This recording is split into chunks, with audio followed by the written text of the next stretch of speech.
చదువు ఎక్కువ ఉన్నటువంటి పెద్దలు ఉన్నారు నాకు, అందులోకి సభాధ్యక్షుడితో ఎక్కువ చదువు. అందుకని నేను వాడుకోకుండా 9 గీసాడు, ఆయన 9 అంకె వేశాడు, అవధి పెట్టాడు. నాకు అప్పుడప్పుడు యాకూబ్ని పిల్లల కోడి అని ఏడిపిస్తుంటారు. పిల్లల కోడి తక్కువ ఉంటారు కదా, అంటే రాయడమే కాకుండా రాయించాలి. మనకి పరమత సహనమే తక్కువ, అలాంటిది పరకవిత్వ సహనం ఉండాలంటే చాలా కష్టం. అంటే మన కవిత్వమే కాకుండా ఇతరుల కవిత్వం కూడా వినిపెట్టాలంటే కొంచెం కష్టం కదా. అలాంటిది వాళ్ళ చేత రాయించడం, తను వినడం, మళ్ళీ వాటి మీద వ్యాఖ్యానింప చేయడం, వాళ్ళని వృద్ధి చేయడం, ఇదంతా ఇంత పెద్ద పని పెట్టుకున్నారు. అదే కవి సంగమం అయ్యి మధ్యలో అప్పుడప్పుడు పలకరిస్తుంటాడు. కవి సంగమం ఏదో సంకలనం వేసి దానికి ఏదో ముందు మాట రాయమన్నాడు. అంటే ఆరోగ్యానికి అన్నీ వాడుతుంటారు, సో మన పైకి వచ్చి ఆర్గానిక్ ఫుడ్ వాడుతుంటారు.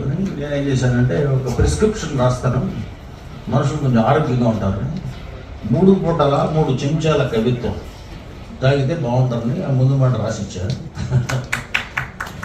ఆ చెంచాల కవిత్వంలో అప్పుడు మెర్సీ మార్గరెట్ పోయిట్రీ లైన్స్ కూడా కొంచెం గుర్తు చేసుకున్నాను. సో కాబట్టి ఇట్లా అలాంటి అధ్యక్షత యాకూబ్ అంటే ఆల్మోస్ట్ కవుల సమూహం, ఒక సమూహం ఇక్కడ ఉన్నట్టు లెక్క. సమూహాలు చాలా తక్కువ ఉండేవి. శివారెడ్డి గారు దగ్గర కూడా సమూహాలు ఉండేవి. ద్వారకా అంటే ఆల్మోస్ట్ అక్కడ కాఫీలు దొరుకుతాయని కాకుండా కవిత్వాలు దొరుకుతాయని వెళ్ళేవారు. సో అదిగో ద్వారక కవుల మందల అవిగో. సో అలా ఉండేది.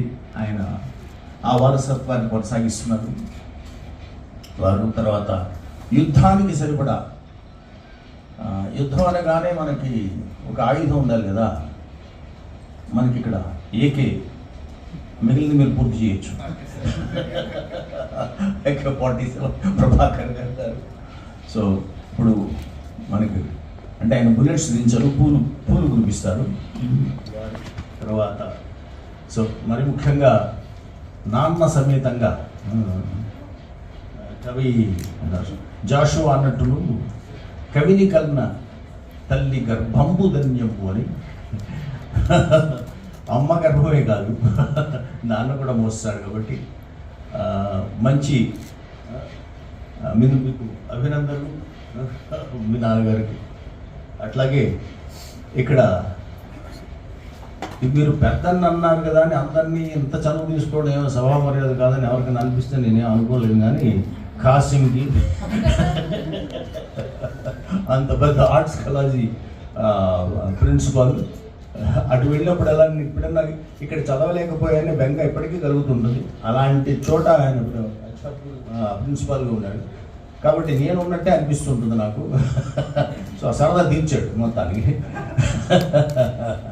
సో కాబట్టి మంచి వక్త ఎలా కావాలన్నది కాసిముని చూసి నేర్చుకోవచ్చు. ఎందుకోసం అంటే కాసిము మంచి శ్రోత మాత్రమే మంచి వక్త కాగలడు. చాలా ఆయన తనది ఇన్ఫెక్షియస్ స్మైల్ అంటారే, బాగా నవ్వుతూ ఇన్ఫెక్ట్ చేస్తాడు. అట్లా నవ్వుతూ వింటుంటావు. నవ్వుతూ ఉంటే ఎంతసేపైనా చెప్పాలనిపిస్తుంటుంది. ఆ మధ్య నేను వీడియో చూశాను, మనం నవ్వుతూ వింటుంటే ఆయన కూర్చుని పాడుతున్న ఆయన హఠాత్తుగా లేచాడు.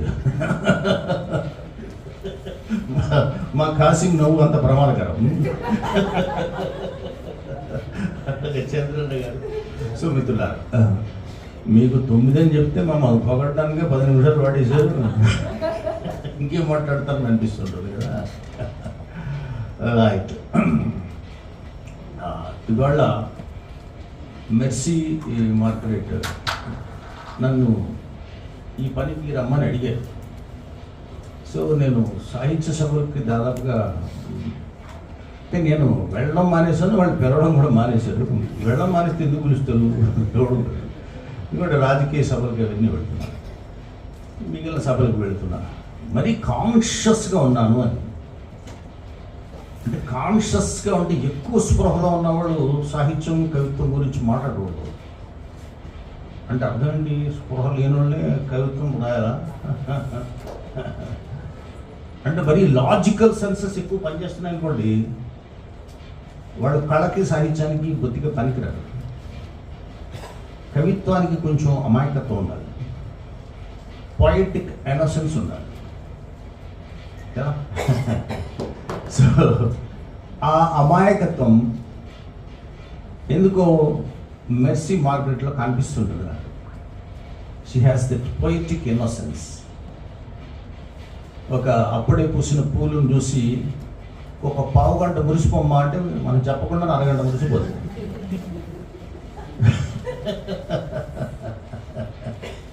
కదా. కవికి ఇన్నోసెన్స్ ఉండాలి, లేకపోతే ఎలాగా? మరీ ఎక్కువ లాజికల్ సెన్సెస్, దీనివల్ల లాభ నష్టాలు అన్నీ బేరీజ్ వేసాడు ఇంకోటి, కవి అవడాడు వేరైపోతాడు కదా. రైలు ఆగి ఉంటుంది ఊరికే. ఇన్నోసెన్స్ అంటే గుర్తొచ్చి చెబుతున్నా. రైల్వే స్టేషన్లు పెద్ద పెద్ద స్టేషన్లు కన్నా చిన్న స్టేషన్లు చాలా బాగుంటాయి. చెట్లు కదమ్మా, చిన్న రైల్వే స్టేషన్ చాలా బాగుంటుంది కదా. భువనగిరి చాలా బాగుంటుంది. పక్కన చెట్లు ఉంటాయి, మరి ఆకులు రాళ్ళు ఉంటాయి, స్పేషియస్గా ఉంటుంది. ఆ పక్కన ఎవరన్నా ఛాయ్ పెట్టాడు అనుకో, సరిగా అక్కడ నిలబడి ఛాయ్ తాగుతూ ఉంటే ప్లాట్ఫామ్ మీద, పల్లెటూరు ప్లాట్ఫామ్ మీద, చిన్న ప్లాట్ఫామ్ మీద ఆ సౌకర్యమే వేరు ఉంటుంది. మీరు ఎప్పుడు తాగలేదు తెలియదు. సో అప్పుడు ట్రైన్ ఆగి ఉంది కొద్దిసేపు, ఏదో పక్కనే జంక్షన్ అని ఆగుంటుంది. మనం ఆ చెట్టు, ఈ ఛాయ్, అల్లం ఛాయ్ అద్భుతంగా అనిపిస్తుంది. మధ్యలో గాలి బ్యూటిఫుల్గా ఉంది. ఇరుగు గంట కొట్టేస్తారు, సిగ్నల్ ఇచ్చేస్తారు, రైలు కదులుతుంటుంది. మన సామాన్ అంతా అందులోనే ఉంది, బ్యాగ్ అన్నీ. కానీ టీ తాగుతుంటాం. ఈ సుఖం ముందు రైలు మిస్ అయితే ఉంది. సామాను పోతే పోనీ ఈ సుఖం మళ్ళీ వస్తుందా? అలా ఉండిపోగలిగాడు అడు గ్యారంటీగా కవి.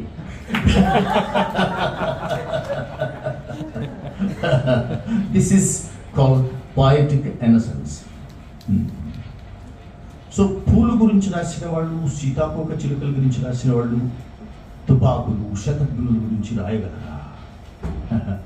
వాళ్ళే రాస్తారేమో తెలియదు. అప్పుడప్పుడు ఒక సర్జన్ ఉంటాడు. సర్జన్ ఏముంటుంది, కోస్తుంటాడు కదా. నాకు మంచి ఫ్రెండ్స్ ఉంటారు డాక్టర్, వాళ్ళని కలవడానికి వెళ్ళినప్పుడు, కానీ ఇప్పుడు నిమిషంలో నా మిత్రుడు డైరెక్టర్గా ఉండేవారు, ఆయన కలవడానికి వెళ్ళినప్పుడు సో ఆ పిఏ సార్ బాగా బిజీగా ఉన్నారా, హ్యాపీగా ఉన్నాడు కదా, నేను మళ్ళీ వస్తాను లేకపోతే నా కాసేపు మాట్లాడుకోవచ్చు. మహదానందంగా ఉన్నాడు సార్, నిత్యుడు గడ చూశాడు కదా, అంటే సర్జరీ చేశాడు. ఇట్లా సర్జరీ అంటే చక్కగా మన శరీరాన్ని శుభ్రంగా క్లీన్ చేసి, వైట్ చార్ట్ అంతా నీట్గా పెట్టుకుని, దాని పెన్సిల్తో మనం చక్కగా గీస్తాము బొమ్మ వేయడానికి, కత్తితో అట్లా గీసి ఓపెన్ చేసి ఇట్లా సర్జరీలు చేస్తారు కదా. సో దేహం అంటే ఎప్పుడు కోస్తూ ఉండేవాళ్ళు. అప్పుడప్పుడు అనుమానం వస్తుంది, ఇంటికి వెళ్ళాక పసిపిల్లలని ఎత్తుకునేటప్పుడు వాళ్ళ శరీరాన్ని అంతే మృదువుగా స్పృశించగలరా? గలరు. అద్దె పిల్లలు రామ్మోహన్ రావు ఇంకొక పిల్లలు కూడా నాకు చాలా సన్నిహితుడు. శ్రీశ్రీ మీద తెలుగు విమర్శ చేసిన ఆయన ఒక పుస్తకం వేస్తే దాన్ని నేను మాట్లాడాల్సి వచ్చింది. మాట్లాడుతూ ఆయన మీద ఒక సందేహం ఉండేది. విమర్శకులు కవిత్వం రాస్తే ఎలా ఉంటుంది? సర్జన్ పసిపిల్లలు నిమ్మినట్టు ఉంటుందేమో. లేదు, వేరు. వాళ్ళు మాత్రమే చక్కగా నిబడగలరు, ఆప్యాయంగా నిబడగలరు. పూలు తుపాకులు వ్యతిరేక పదాలు కావు. అసలు యుద్ధము శాంతి వ్యతిరేకమా? వ్యతిరేక పదాల. వార్ అండ్ పీస్ చదివామా? వ్యతిరేక పదాల. కవులకు పెన్ నేమ్స్ ఉంటాయి. మా యాకూబ్ లాగా రాస్తున్నాడు, కాసిం లాగా రాస్తున్నాడు, నేను నా సతీష్ చంద్ర లాగా రాస్తున్నాను. పెన్ నేమ్స్ మాకు వేరే ఉంటాయి. నాకు కూడా కొన్ని పెన్ నేమ్స్ అంటే తెలియకుండా ఉండేది పెట్టుకునేవాడిని, అది వేరే. ఇప్పుడు ప్రస్తుతం ఇప్పుడు దిగంబర కవులు ఉన్నారు కూడా అందరూ పెన్ నేమ్స్తోనే రాశారు ఎక్కువ. కృషి చేసేవరావు ఉంటే నగ్నమూడి గారు కోపం తెచ్చుకోండి లేరమ్మా. ఆయన పెన్ నేమ్ నగ్నవాడు కదా. బద్దం భాస్కర్ రెడ్డి, చెరబండ రాజు. ఈ పెన్ నేమ్స్ కవిత్వానికి పెన్ నేమ్స్ ఎట్లా అవసరమో యుద్ధాలకు గన్ నేమ్స్ అవసరం. యుద్ధ రూపంలో ఎప్పుడు ఉండదు. మన దేశంలో ఫర్ ఎగ్జాంపుల్ మన దేశంలో యుద్ధం పేరు దేశభక్తి. అవును కదా అనుమమ్మ? తెలుగు సినిమాలు చూడండి, చూస్తే అక్కడ బోర్డర్లో ఏముంటుందిరా? బోర్డర్ దేశభక్తి ఉంటుంది. ఈ మొత్తం దేశాన్ని నేనే కాపలా కాస్తున్నట్టు. ఏం చేస్తావు అక్కడ? ఎవరిని వస్తే కాల్చి పారేస్తా.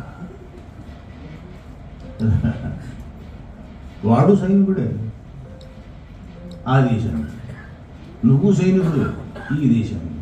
ఒక గీతకి ఇస్తే శత్రువు అయిపోతారా మీరు కదా? ఒకడు కాకి యూనిఫామ్ వేసుకుంటాడు, ఒకడు ఆలివ్ గ్రీన్ యూనిఫామ్ వేసుకుంటాడు. ఇద్దరు ట్రైబ్స్, కానీ శత్రువులు యుద్ధం చేస్తారు కదా. యుద్ధానికి మారుపేర్లు ఉంటాయి, దేశభక్తి ఒక మారుపేరు. అసలు యుద్ధానికి శాంతి కూడా మారుపేరే. తమిళనాడు, శ్రీలంకలో సింహళీయులు తమిళులను తక్కువ చేసి చూస్తూ, నాకు ఎప్పటికీ సందేహం, ఇతర దేశాల్లో ఉండేవాళ్ళని, అక్కడ ఉండే భారతీయులు బంగ్లాదేశ్లో భారతీయులు